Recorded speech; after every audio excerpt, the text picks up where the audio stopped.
C'è una Liguria che non profuma solo di salsedine, ma di pietra antica e di vernice fresca. Oggi lasciamo la costa alle nostre spalle per risalire le valli di Imperia. Vi portiamo in due luoghi dove il tempo ha deciso di fermarsi, ma in modi completamente diversi. Valloria, il borgo che ha trasformato l'abbandono in arte, e Dolceacqua, una visione medievale che ha incantato i più grandi pittori della storia. Se pensate di aver già visto tutta la Liguria, vi garantisco che non siete ancora pronti per quello che stiamo per vedere.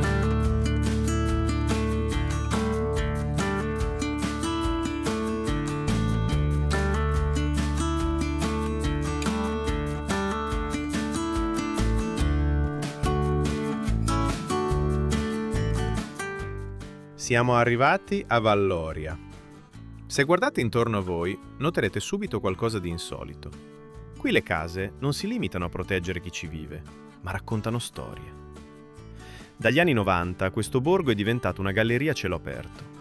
Ogni estate artisti da tutto il mondo arrivano qui per dipingere le porte delle stalle, delle cantine e delle case. Guardate questa. I colori sono vibranti, nonostante il sole e la pioggia la colpiscano da tempo. Ci sono oltre 150 opere.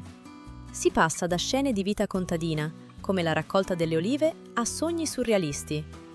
Valloria rischiava di diventare un borgo fantasma, ma l'arte l'ha salvata. Camminare qui è come sfogliare un libro gigante, da leggere più volte.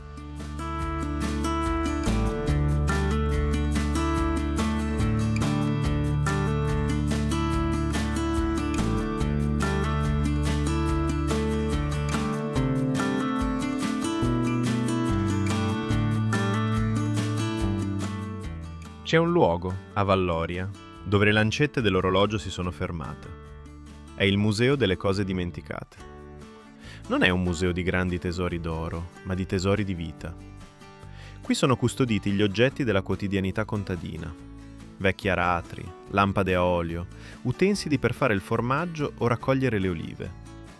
Entrare qui è come fare un respiro profondo nel passato dei nostri nonni. Un omaggio a quella fatica onesta che ha costruito i muretti a secco di queste valli.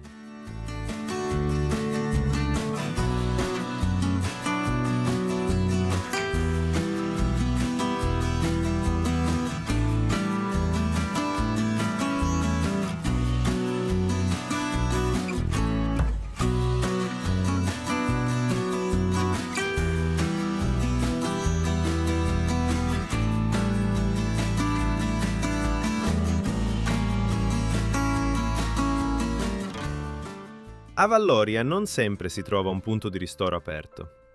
Noi siamo scesi a Dolcedo e qui, all'Osteria Tunù, abbiamo mangiato molto bene in un clima semplice e familiare.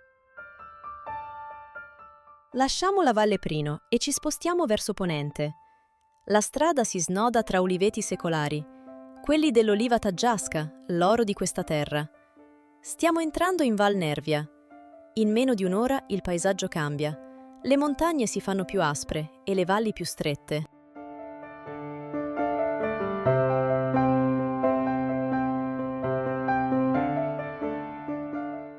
Eccolo! Il ponte di Dolceacqua. Nel 1884 Claude Monet passò di qui e rimase folgorato. Lo definì un gioiello di leggerezza. Questo arco singolo di 33 metri sfida la gravità dal XV secolo, unendo il borgo nuovo a quello antico. Adesso entriamo nel cuore pulsante del borgo. Questi vicoli sono chiamati caruggi. Sono stretti, scuri, quasi segreti. Le case si appoggiano l'una all'altra con archi di pietra, costruiti così per resistere ai terremoti. Qui l'aria è fresca anche in pieno agosto e il silenzio è interrotto solo dai vostri passi sulla pietra.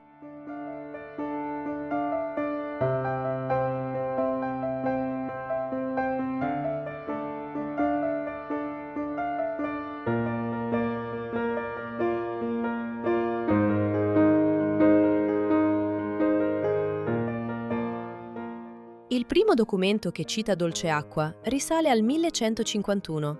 Infatti fu proprio nel XII secolo che i conti di Ventimiglia fecero costruire il primo nucleo del castello.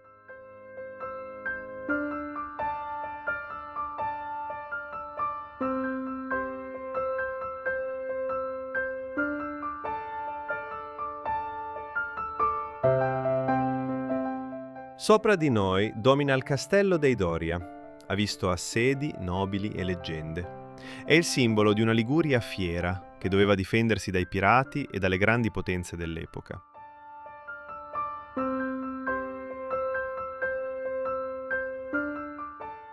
Questi antichi borghi ci insegnano che non serve andare lontano per trovare la meraviglia. Serve solo il tempo di fermarsi a guardare. Se questo viaggio vi è piaciuto, lasciate un commento e raccontateci. Preferite l'arte colorata di Valloria o il fascino medievale di Dolceacqua? Ci vediamo al prossimo video! E non dimenticate di iscrivervi per non perdere i prossimi video.